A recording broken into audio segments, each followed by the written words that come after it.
আসসালামু আলাইকুম। আজ বাংলাদেশ জামাতে ইসলাম নতুন রূপে নিবন্ধন নিয়ে প্রতীক দাঁড়িপাল্লা নিয়ে ইনশাআল্লাহ বাংলাদেশ পরিচালনা করার জন্য সে সুযোগ ইনশাআল্লাহ পেয়ে যাবেন। আমরা সেই দিকে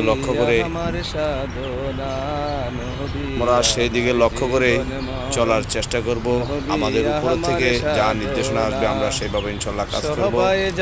সকলে বাংলাদেশ জামাত ইসলামের জন্য দোয়া করবেন। আর এই যে আমার এই গজলটা শুনবেন, নিজের মুখে গাইলাম, নবী আমার জীবন মরণ, নবী আমার সাধনা, নবী আমার জীবন মরণ, নবী আমার সাধনা।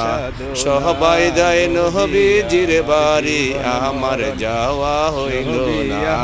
নবী আমার জীবন মরণ, সবাই যায় নবীজির বাড়ি, আমার যাওয়া হইল না। নবী আমার সাধনা। আসসালামু আলাইকুম।